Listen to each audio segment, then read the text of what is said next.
یوسف کو عمر بن عبدالعزیز نے دیکھا جہنم میں، آنتیں پھٹی ہوئی ہیں، پیٹ پھٹا ہوا، آنتیں نکلی ہوئی ہیں اور ایسے گدھے کی طرح چکر کاٹ رہا ہے. تو پوچھا کیا حال ہے؟ کہا بس ایمان کی آس پہ پڑا ہوں کہ کبھی تو اللہ جنت میں ڈال دے گا. اگر ایمان پہ خاتمہ ہو جاتا ہے اور اعمال کا ذخیرہ نہیں ہے تو اللہ کا قانون ہے جہنم. مردہ جو بتائے نا خواب میں وہ صحیح ہوتا. میرا ایک فرسٹ کزن، جیسے ذمہ داروں کے بچے ہوتے ہیں، ساری زندگی غفلت میں گزار دی، جوانی میں مر گیا. بس وہ نمازیں اس نے پڑھی جو کبھی میں کھینچ کے مسجد میں لے گیا، یا پھر عید کی 2 نمازیں، اس کے علاوہ مجھے یاد نہیں. تو میں نے خواب میں دیکھا، میں نے کہا کیا حال ہے؟ تو اس نے کہا آگ کے تندور میں ہوں، آگ کے تندور میں. اب میرا تو خون، میرا تو چاچے کا، تائے کا بیٹا، مجھے تو آگ لگ گئی. میں اس کے لیے پڑھنا شروع کیا، پھر حج کا انتظام کیا.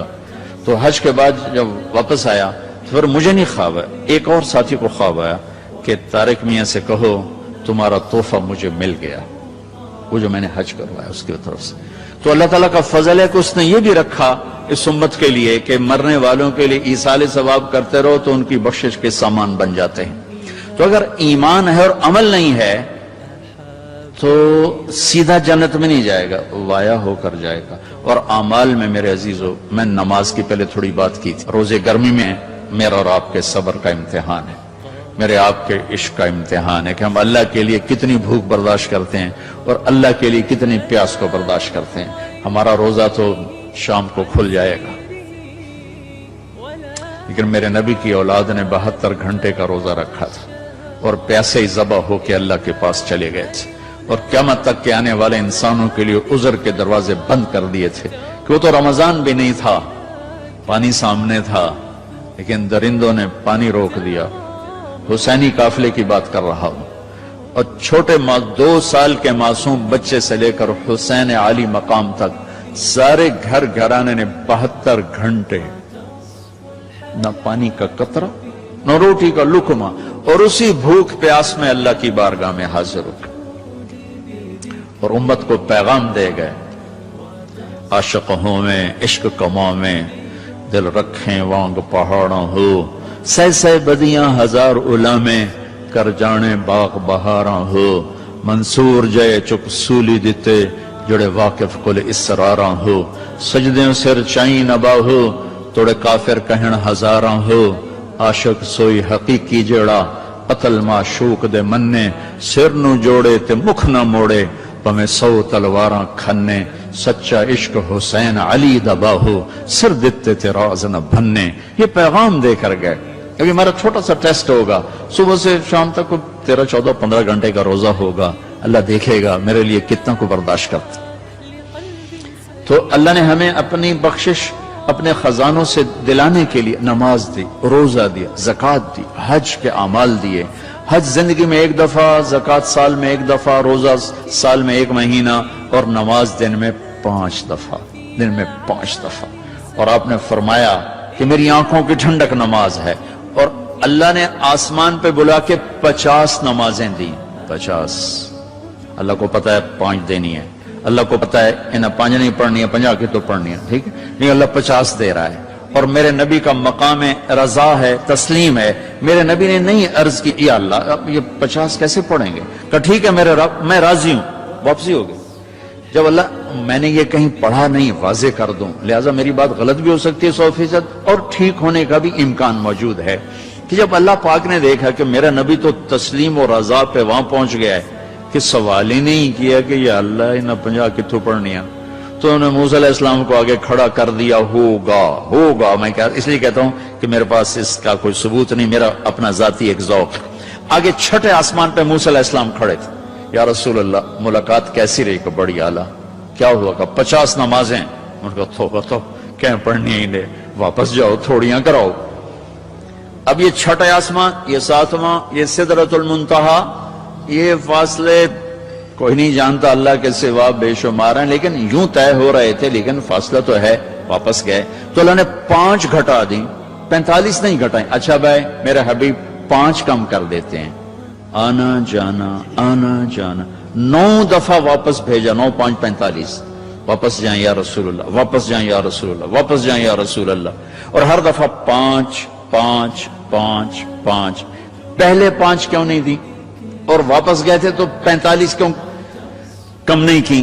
ہر دفعہ بلا رہے ہیں، بھیج رہے ہیں، بلا رہے ہیں، بھیج رہے ہیں، اچھا 5 5 5 5، صرف آپ کو نماز کی اہمیت بتانے کے لیے کہ کتنا عظیم عمل ہے۔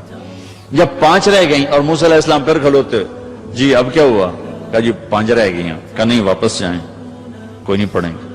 کہا نہیں اب میں گیا تو یہ بھی اڑ جائیں گی، پھر میری امت کا کیا بنے گا، مجھے شرم آتی۔ کہا یا رسول اللہ ایک بات بتاؤں، کیا؟ میری امت پہ 2 نمازیں فرض تھیں، بنی اسرائیل 2 نمازیں تھیں، فجر کی 2 رکعت اور عصر کی 2 رکعت، باجماعت نہیں، انفرادی، رکوع کوئی نہیں، قیام سجدہ، تلاوت کوئی نہیں، تسبیح۔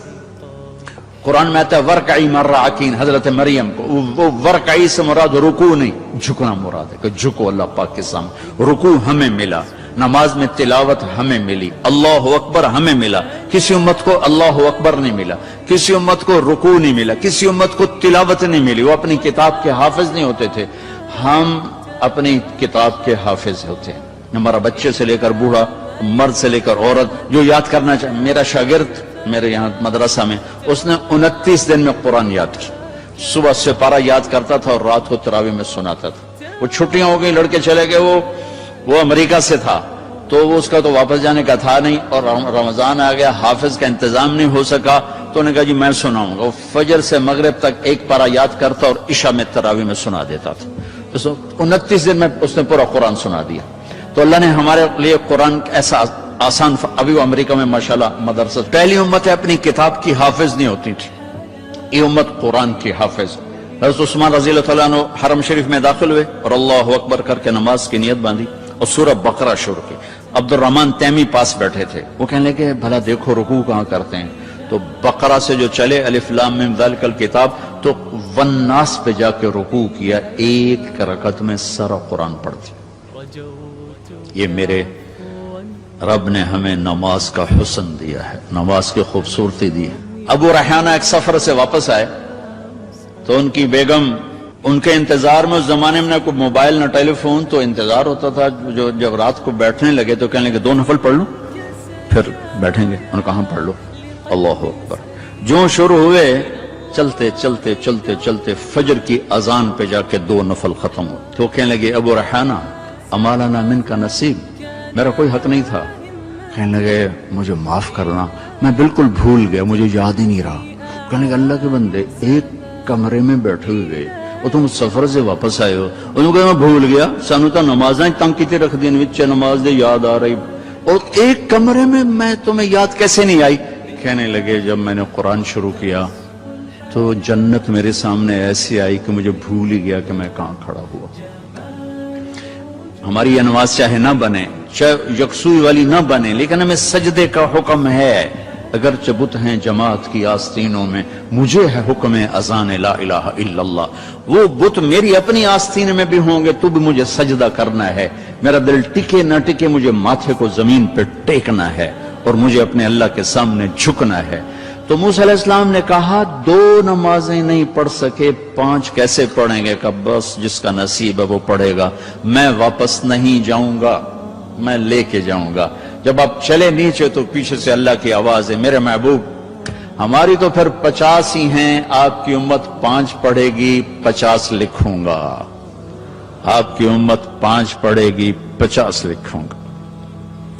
تو ہمیں اللہ نے کتنے ہمارے لیے رحم و کرم کا دروازہ کھولا کہ ایک ہمیں نماز جیسی دولت دی، پھر اس کو باجماعت مسجد کے ساتھ جوڑا، مسجد کی دوڑ لگانے کو کہا، ایک نماز سے دوسری نماز کے درمیان گناہوں کی معافی کا اعلان کیا، ایک جمعے سے دوسرے جمعے کے درمیان گناہوں کی معافی کا اعلان کیا، فجر سے ظہر تک کے درمیان جو کچھ ہوا ظہر پڑھی اللہ نے معاف فرما دیا، عصر کے تک جو کچھ ہوا عصر پڑھی اللہ نے معاف فرما دیا، مغرب پڑھی معاف، عشاء با جماعت پڑھ کے سو جاؤ، فجر مسجد میں جا کے پڑھو، ساری رات تہجد لکھی جائے گی۔ ایک آدمی تہجد نہیں پڑھ سکتا، کمزور ہے، عشاء با جماعت پڑھ لے، فجر با جماعت پڑھ لے تو ساری رات تہجد میں لکھی جائے گی، ساری رات اس کی عبادت میں لکھی جائے گی۔